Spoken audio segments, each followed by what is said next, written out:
Give John a moment.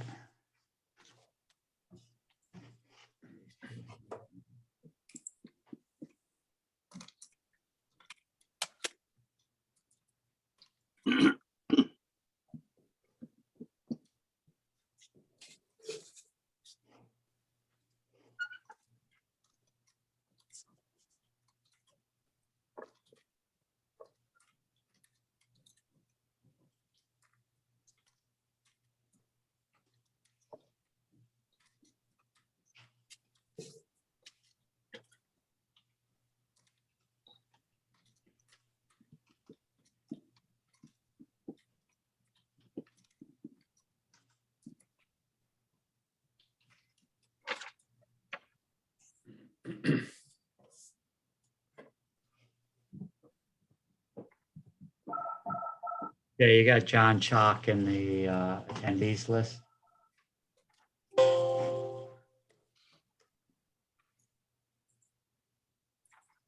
Okay. He was just calling me. Thank you.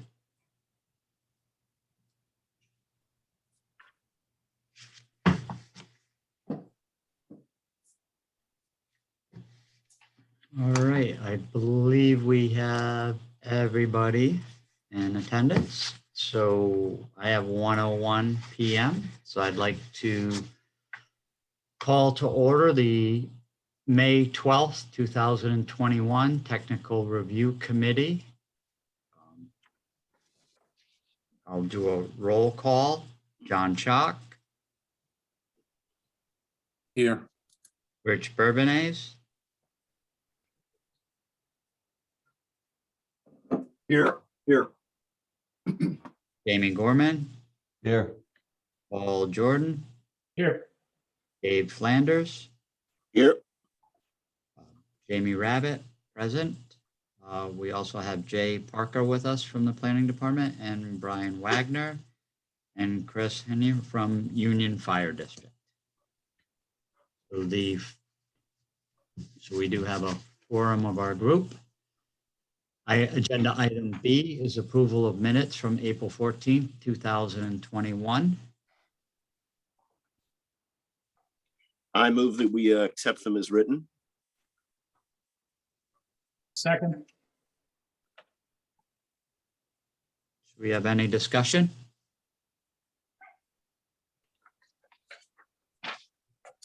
Hearing none, all signify by saying aye. Aye. Are there any opposed? Aye. John? That was a late aye. Okay. Hearing no opposition, the motion carries to approve the minutes as written.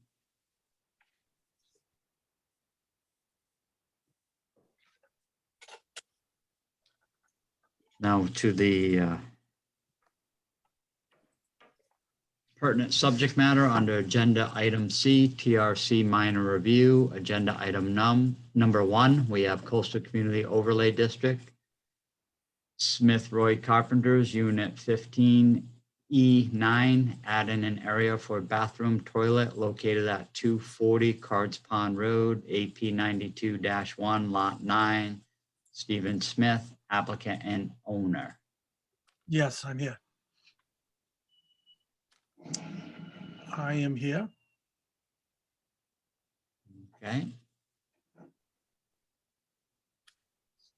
Mr. Smith, if you want to present your application to the group.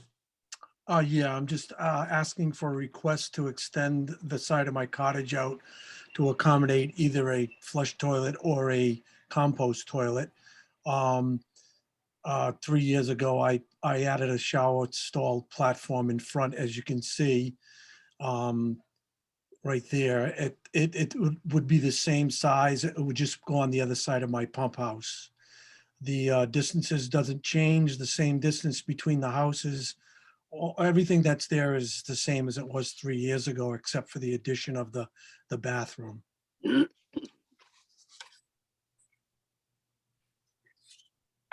That's a frontal view of the house with the shower stall.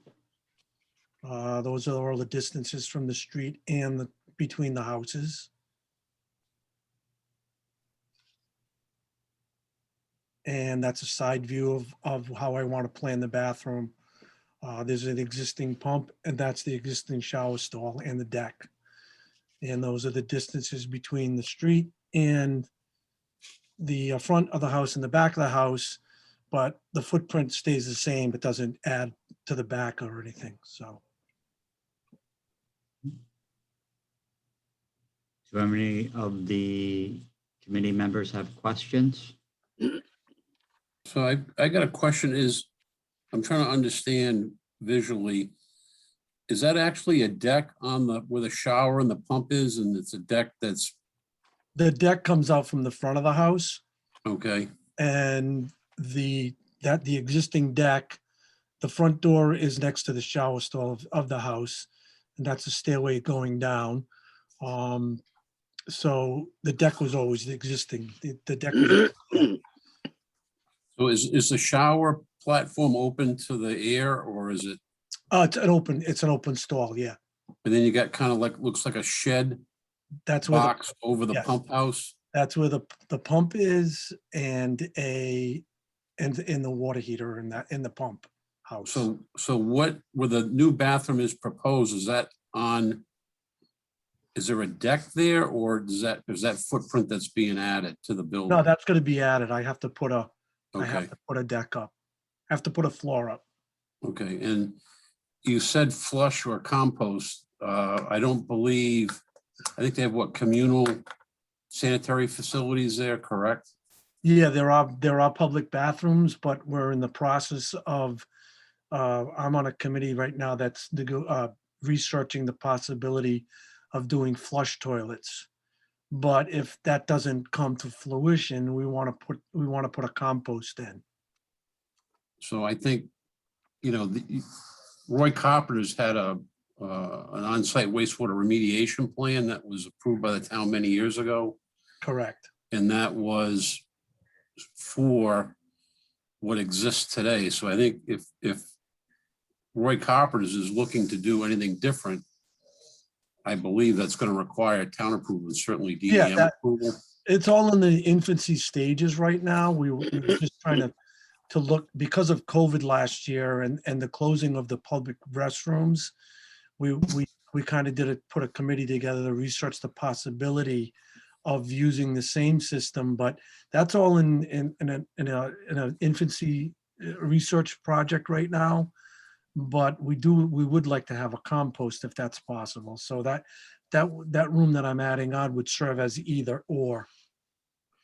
So but I don't want to speak for the rest of the committee. I think I have less concern if it was to be approved as a compost. I think I have more concern if it was an either or approval. Okay, well, I would go for a compost use. Okay, and then lastly, so there's a few cottages down there that are tied into municipal water. Is this one of them? No, Okay, thank you. thank you.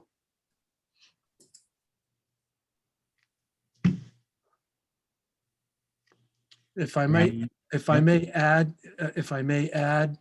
the possibility of the flush toilets, we're talking maybe 3 or 4 years down the road.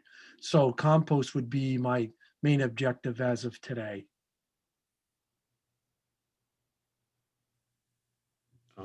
Jamie Gorman, do you have any comments or? Yeah, any- I was just gonna ask if this is a 32 square foot, is it gonna be 4 by 8, the dimensions, or? It's a little smaller than 4 by 8. It's more like 3 by 8. Okay, The pump only comes out, it's under 4. I don't know the exact measurement, but it's not a full sheet, it's not 4 by 8. It's a little smaller. okay, and just so that you're aware, if the composting toilet or incinerator toilet is what we will be approving. The respective, mechanical and electrical permits would have to be applied for that installation. But the being a minor change, it's not decreasing the fire separation, and it's within the allowance of area permitted under 608. So I have a question about the electrical and stuff like that. Sure. When I do purchase the compost toilet, that would have to be inspected. The electrical would have to be inspected, or am I getting a permit for that as well? No, all the building electrical, all permits would be after, if approved. If this was approved, that would have to be made through our department separately. Okay. So typically those toilets require a dedicated circuit. Mm-hmm. So that's just something to refer to the manufacturer's specs, but So- those permits would have to be made after. Okay. Yeah, okay, so that would be on your approval, and I would have to get the permits for that. Okay, thank you. That's all, Chairman. Thank you, Mr. Gorman. Paul or David? Any? I do have just one comment that we have an outbuilding that has a composting toilet. It's the name of the company is Airhead, and there's no electricity involved at all. I mean, there is a small exhaust fan, but that just plugs into a regular outlet. It didn't require any special electricity or anything. Just for the record, for the applicant to know that there are units out there that are simpler than, say, an incinerating toilet for sure. Yeah, I would do the research on all of that stuff prior to putting in, obviously I would probably try to do the easiest way out, but I would conform to whatever we need to do. Mr. Jordan? Okay. Chris, do you have anything to add from the fireside? Nope, nothing from the fireside. Thank you. Thank you, Chris.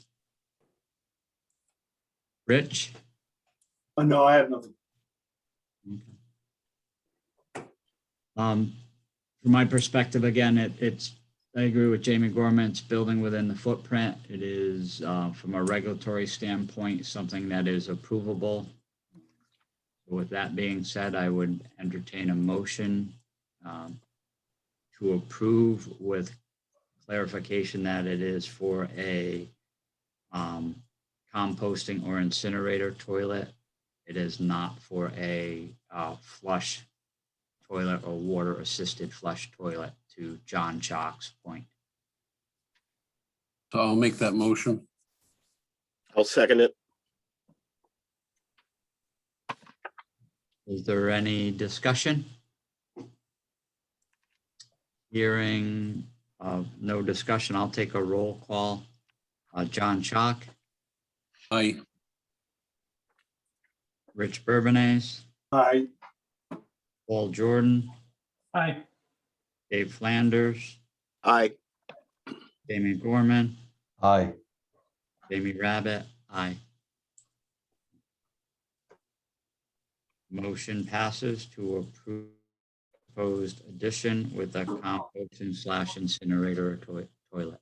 Okay, I have a question. I need a this passes this board, do I need a permit? Do I have to, he already has my application for that, is that correct? Jamie, it's a separate permit for building. It is, yeah, separate building permit. So if you haven't made application for the construction of the addition, you need to do that next. Okay, so I would pick that up at the town hall? You can apply online, but if you want to call the office, we can guide you through the steps Okay, later today. so you already have the plan, so you don't need those, you just need the application. It's a online application done electronically, but yes. Okay, Hey, Jamie, just for clarification for the applicant, is this now approved on a TRC level, or does he have to go to planning? No requirement to go to planning. Okay, I just wanted him to know that, that's all. Okay, Moves over to zoning and building. so I fill out the application online and that's my obligation for that, correct? Correct. Okay. And is that on the town hall website? It is on the homepage. There's a link to apply online for all building permits. Yep, okay. Okay. Okay, thank you. So under TRC minor review, agenda item C2, we have an Thank you very application. much. by T-Mobile Northeast LLC, Raymond Lemley. Installation of emergency backup generator at the Kingstown Water District facility located at 1843 Mooresfield Road, AP 24-4, Lot 22. Kingston Water District owner, applicant form, project team, and review submissions are part of the agenda. Jay, do we have a representative in the attendee? Yes, I believe, yes. Yes, Raymond Lemley for the applicant T-Mobile. Okay, Ray, you want to? Sure.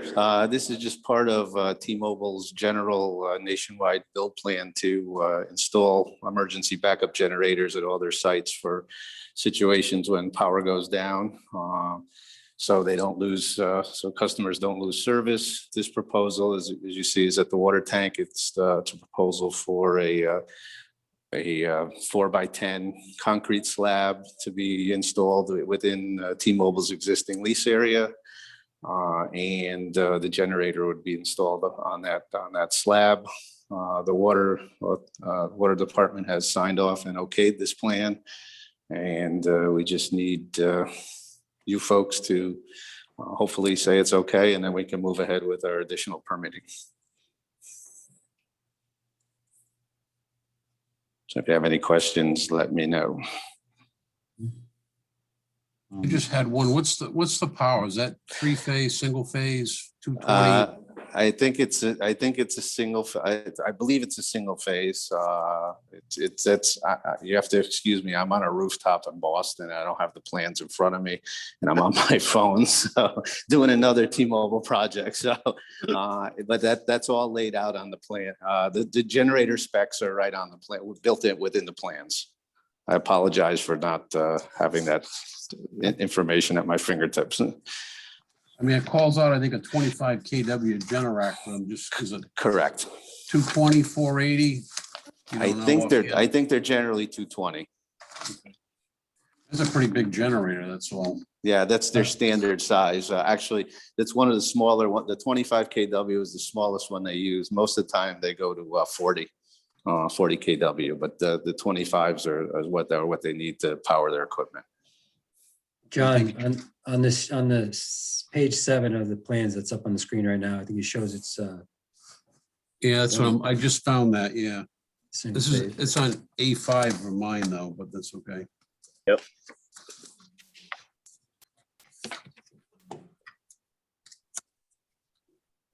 And just in general, I'm sorry, gentlemen, just in general, the generator runs on a test 5 to 10 minutes a week on a set time. That's the only time it runs, other when it needs to.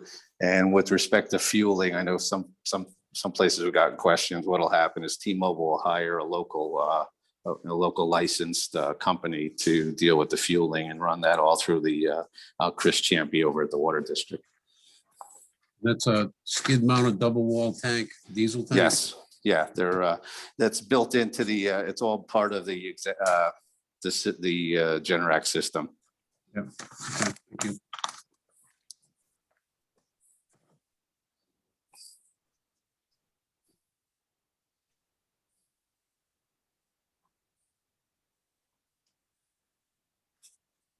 Jamie Gorman, any questions?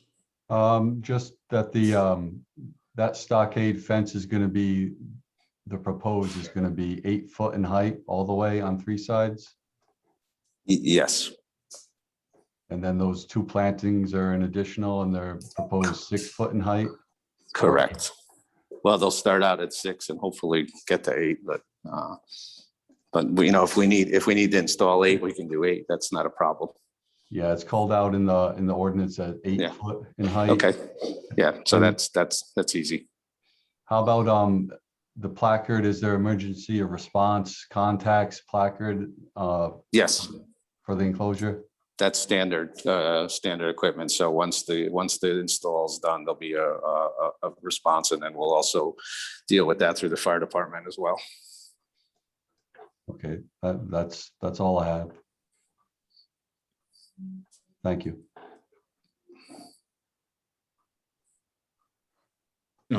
Just a quick question, Jamie Rabbit. On the double walled diesel tank, is that hardwired with leak detection that will self-monitor? I believe so, but again, I can't tell you that with 100% certainty since I'm not looking at the plans right now. I believe that's on the specs, and I'm happy also to provide a cut sheet for the generator that would have all that info. I guess your intent then is to have it hardwired with leak detection? Yes.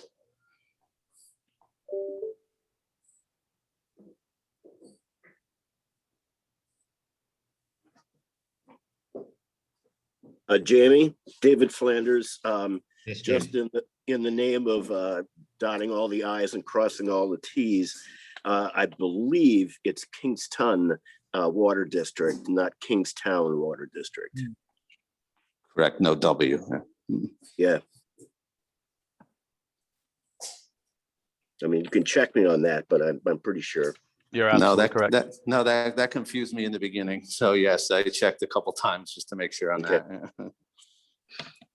And Small I point. guess lastly, it looks like the closest house is about 180 feet from the fence compound as the crow flies. Do you have any information on decibel levels for that generator? Well, we do. I have cut sheet. We have emissions report that Generac produces, and I'm happy to submit that to you guys. I can get that to you later today, tomorrow morning. Yes, we do. But to answer your question, there are decibel emissions reports. That was a good point to bring up. And I think between the fence and the fencing and the shrubs, that'll also attenuate the sound a little bit too. Mhm. But again, it only runs 5 to 10 minutes a week. And then hopefully it's never needed, but obviously, that's usually not the case, so.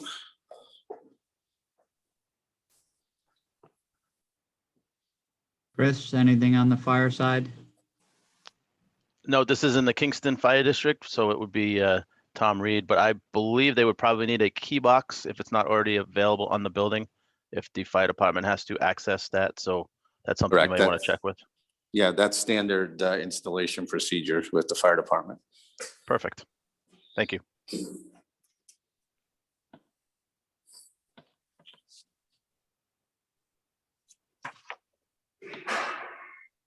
And So Jamie, we're going through the same thing with T-Mobile at our 2 water tanks. So I mean, I don't know. I mean, they got to get standby power. I mean, are you concerned about getting the information on the decibel levels before we make a decision or not? I think it's one of those issues, John, that if they lose power, they're going to bring portable generators in anyhow. That's the standard practice. So Yep. I would say the primary difference is that 5 to 10 minute run once a week, as a startup maintenance. I live in a neighborhood who has a number of not diesel, but propane driven whole house generators, and make the weekly startup is much less than the people who pull the generators out of the garage and run them during a storm event. And again, if I may suggest, if you want to approve it conditioned upon my submitting the emissions report, that's fine too, because I know I have that information. I just have to get to my computer and I'll submit that to Jay. Jamie, this is Paul Jordan. I would like to know more about the decibel level. I was going to ask that as well. I'm not worried about it running 10 or 15 minutes a week. I'm thinking more if the power's out in Kingston. I have friends down there who lose power for a week at a time when we have a big storm. So if I were living nearby, I wouldn't want to hear that thing droning 24 hours a day. I'm not saying we shouldn't approve it. I'd just like to know. And what, if any, options there are for attenuating the sound level beyond what's standard for the manufacturer?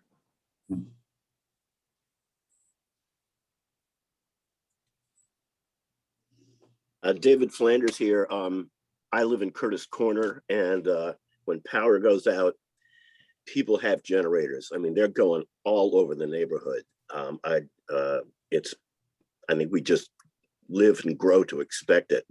But it's a compounded sound. It's more than just one generator. There are a lot of them when power goes out. I think to John's point, Paul's point, and even mine, that, this is a commercial installation. Yep. And there may be opportunities, given the decibel level, maybe working with T-Mobile of having a plan B potentially, Raymond, that, if sound becomes an issue, that your standard operating procedure is to plant, we'll just use for discussion purpose, 4 more evergreens, to the left and around the corner to help Attenuate. lessen that sound, or to put a attenuate sound on the back of the fencing, so that it's not slatted, that maybe there's an insulated panel that's hung from there that will attenuate some of the sound. So That's fine. if the board's comfortable, if you can provide some additional information to the TRC, we could Sure. table this item so that we give some certainty to a motion that it, Okay. I had some items, modify the plan to show 8 foot in height for landscaping. Yeah, I have no problem. I have no problem if you want to table to the next scheduled hearing, and I'll get you that information. That's fine. Yeah, instead of leaving it open-ended, that, and if noise becomes an issue, T-Mobile shall supplement the landscaping and deal with sound. I would be much more comfortable if you had a plan that if noise is the issue, that you will do this, you will do the following. Sure, that's fine. Okay. Is everybody comfortable with tabling that, awaiting some additional information from T-Mobile? Yes. Yeah, good. Do I hear that as a motion? I'll move the table this matter until the next TRC meeting. I'll second that. Any discussion? I'm comfortable with the show of hands on all those in favor. Any opposed? Motion carries. Quick question, when is the next hearing? If you bear with us. That meeting is going to be on June 9th. Okay, Mr. Lemley, Yes. the time does move a little bit. It's typically anywhere between 9 a.m. and 2 p.m. in the afternoon. that's fine. I mean, I'm available whenever it needs to be. Okay. All right, thank you, gentlemen. Thank you for joining us today. All right, bye. Agenda item C3, Coastal Community Overlay District. Samansky, Roy Carpenter's Unit 13W10, relocation and replacement of plumbing components located at 240 Cards Pond Road, AP 92-1, Lot 9. Jim Samansky, applicant. Ronald Maloney, owner. No, that's interesting.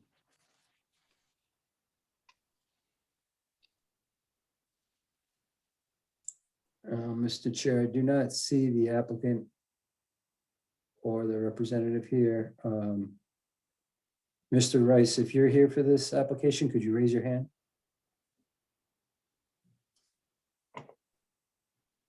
So if there's anyone here for this particular agenda item, please raise your hand.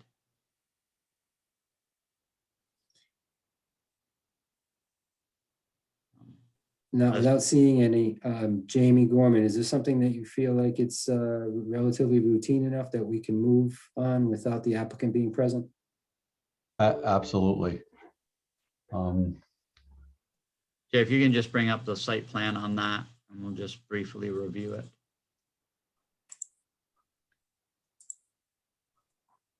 I would agree with Jamie Gorman. This seems relatively simplistic in nature. This is not on the agenda, is that? This was a late addition to the agenda. Okay, And due to the simplistic nature of the requests, we didn't try to redo the, that's send fine. out packets. I was trying to find it in my packet and I couldn't figure out what I was missing here. Okay, fair enough.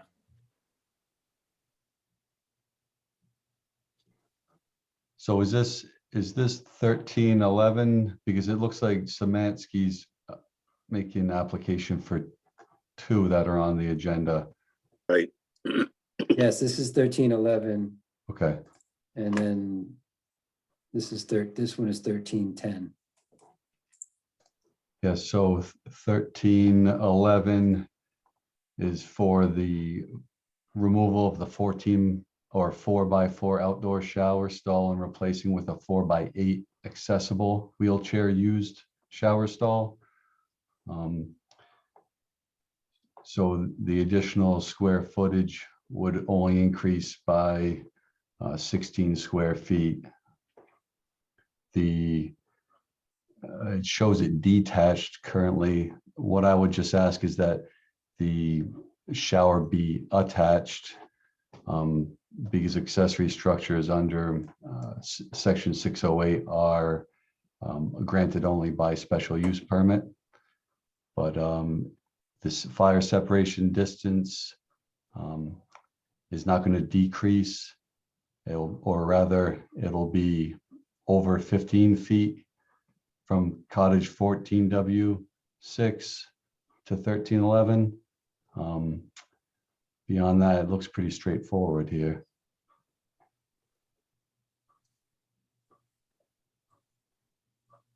And that, Jamie, you were describing 1311, right? Yes. Yeah, for agenda item 1310, you had a proposed location, a new utility shed and shower. Oh, all right. Here we go. Sorry about that. So this is just the 13 square foot proposed location of a storage water heater, pressure tank. Looks like the applicant indicated it was under the house and there was issues with Superstorm Sandy. The replacement shed will elevate it, probably safer for the heater, the equipment. The additional increase is allowed as a minor alteration, and it's nowhere near the maximum which could be granted by the technical review. And Jamie Gorman, any issues housing that in we'll say a plastic Rubbermaid structure?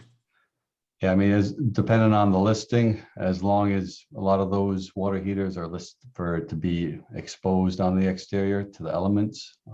I guess that would depend on the equipment, whatever the manufacturer specs out at, but the expansion tank, water pump, I don't see that being an issue.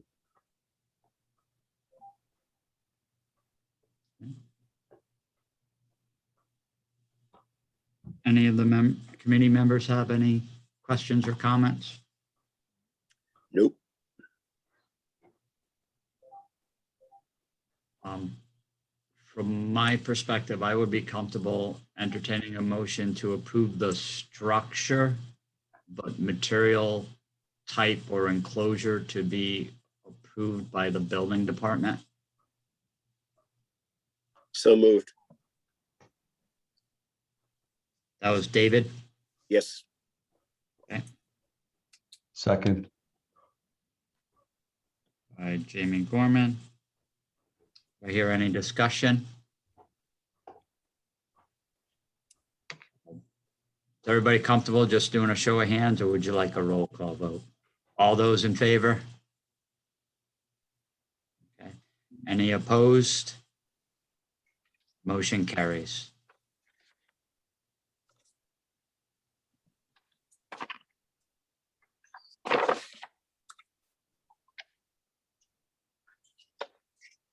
moving back to agenda item C4, Coastal Community Overlay District, Samansky Roy Carpenter's Unit 13W11, replacement of a 4x4 foot outdoor shower with a 4x8 foot shower for wheelchair accessibility. It's an outdoor shower located at 240 Cards Pond Road, AP 92-1, Lot 9. Jim Smansky, applicant, Ronald Maloney, owner. Jay, do we have, if anyone in the audience is here for item C4, please raise your hand. I don't see any additional attendees from the last application, Mr. Chairman. Jamie Gorman, if you don't mind running us through, if Jay can put that side by side 1310 and 1311 back up on the screen, if you can just walk us through Yeah, the application. yeah, I guess I explained this a little bit earlier, but they currently have a 4x4 outdoor shower, and it's my understanding that there's a family member with disabilities who needs the additional space now for bathing. So the increase of 4x4 square feet, so total 4x4 enclosure to be constructed at the rear of the cottage. It's detached in the drawing, but what I would recommend is that it be attached so that it's, as accessory structures are required to obtain a special use permit in the CCOD. But from conversation with the applicant, this is much needed due to the potential hardship of the disability. So that's about it. Any of the committee members have any comments or questions?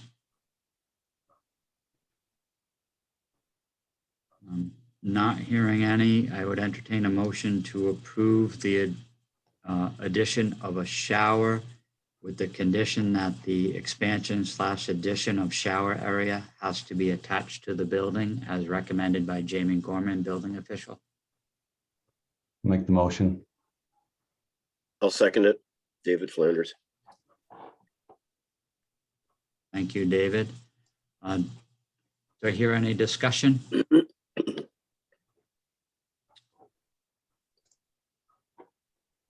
All those in favor signify by saying aye. Aye. Any opposed? Any abstentions? Hearing none in opposition or abstentions, motion passes unanimously.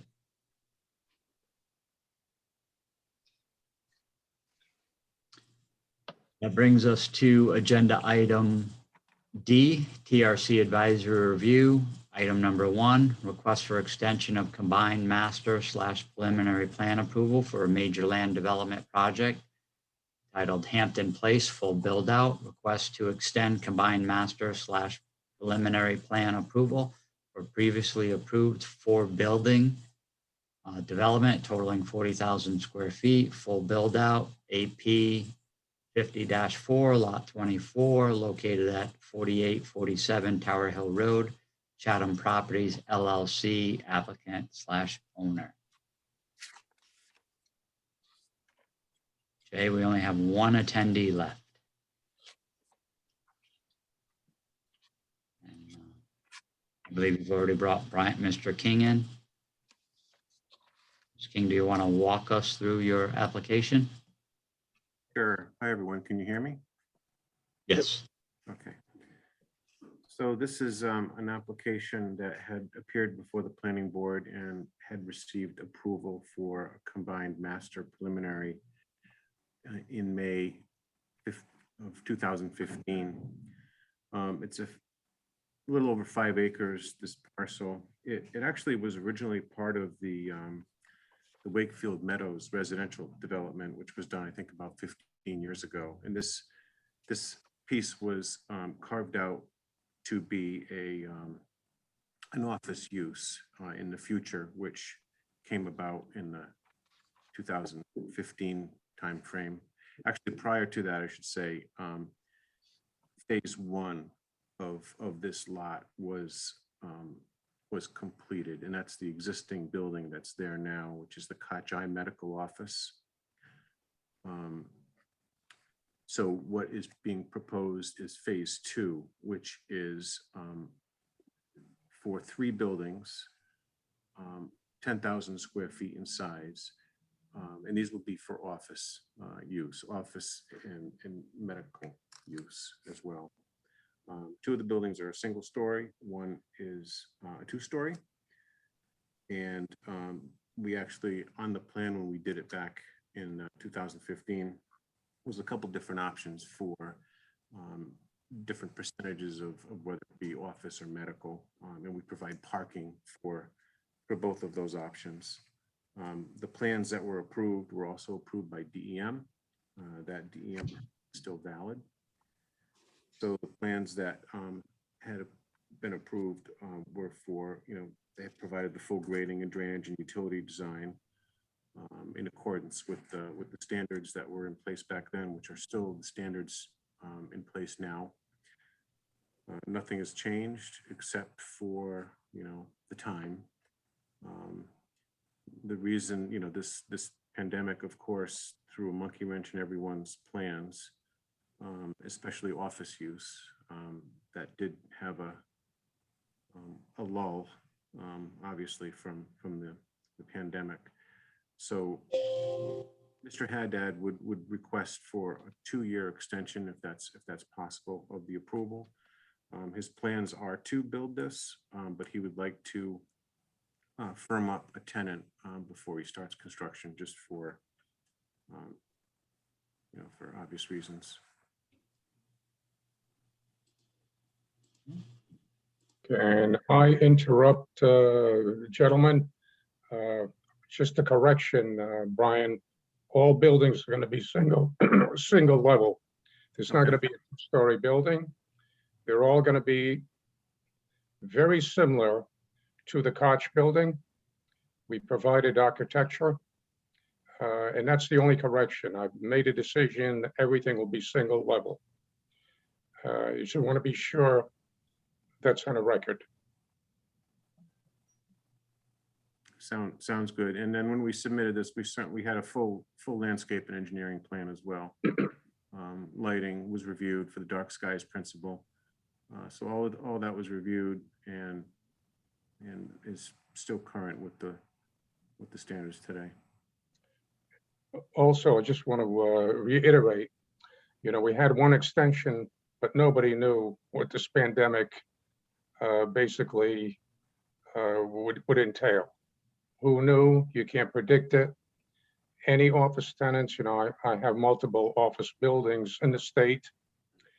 It's been affected tremendously. Everybody working from home, afraid to go to work. So I hope you realize why I want 2 years. I don't want to come back again in another 8 months and say I need another extension. Pretty much, you can see the product that I produced with the Koch building in that area. Well maintained, very nice. They're all going to be the same color. So it's a soft development, considering the condos in the back. They're pretty happy with everything I've done thus far.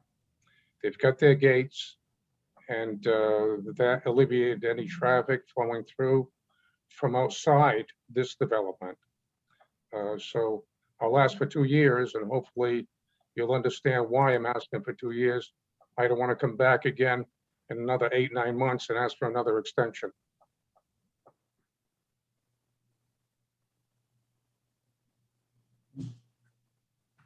Thank you, Mr. Haddon. I'll ask the first question. The elevations that you showed in your original approval, are you sticking with that architecture and just building on a 1-floor footprint? Correct.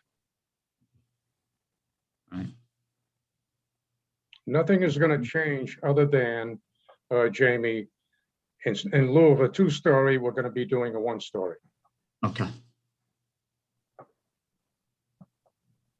I'll open it up for questions from the committee. Yeah, David Flanders here. For as far as the tree planting, I would recommend, strongly recommend that we go by the town's tree planting standards rather than these standards here. You can use the cartoon that's in our subdivision regulations and the text as well. Agreed. That's it.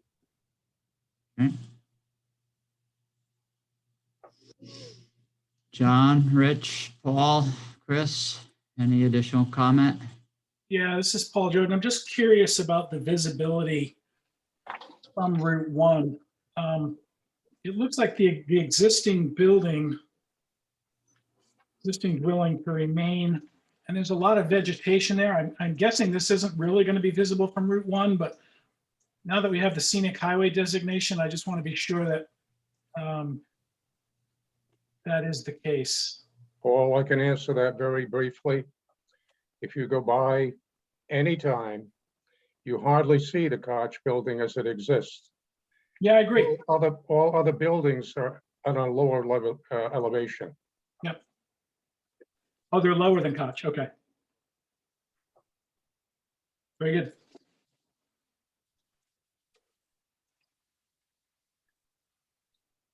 John or Rich, any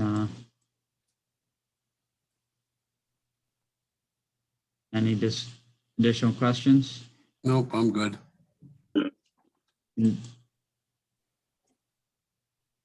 Jay, if I could share my screen real quick. I think Brian's got his hand up.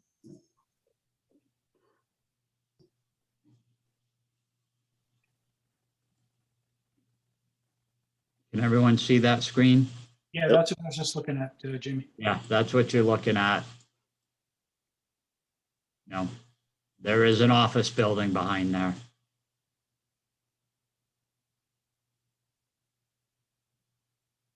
And then we get to the, I'll just move it up to the house. Again, that's the entrance to there. So again, the office complexes are behind that stuff. Very good. Thank you.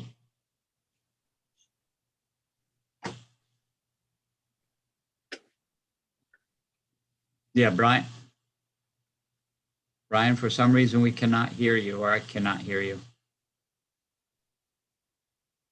Yeah, it says you're unmuted, Brian, but we're not. Now? Yes. We can hear you now. Okay. Yep. While I completely understand the applicant's request for a 2-year extension under the existing circumstances, I'm concerned. I think the statute only allows for extensions up to 1 year. At least the way I read it. Maybe Jay or Jamie can confirm that.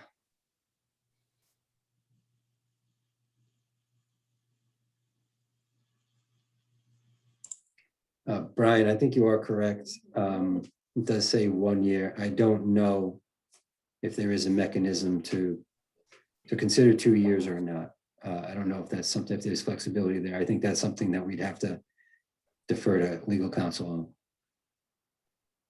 Yep. Again, Jamie Rabbit, Planning Director, without the original approval referencing any ability for extensions beyond the 1 year, we would be following guidance within the existing regs, and that is a maximum of 1 year. So we understand, Mr. Haddon, your request. We understand we're in a new world of COVID and hopefully soon post-COVID. We may have to see you again a year from now. Perfectly fine. Understood. And again, Chris, I'm assuming from your perspective, the plans are what they were originally approved. So no new additional comments. Nope, I have nothing. Rich, you're good. Okay. Not hearing any additional questions or comments regarding the application for request for a 2-year extension.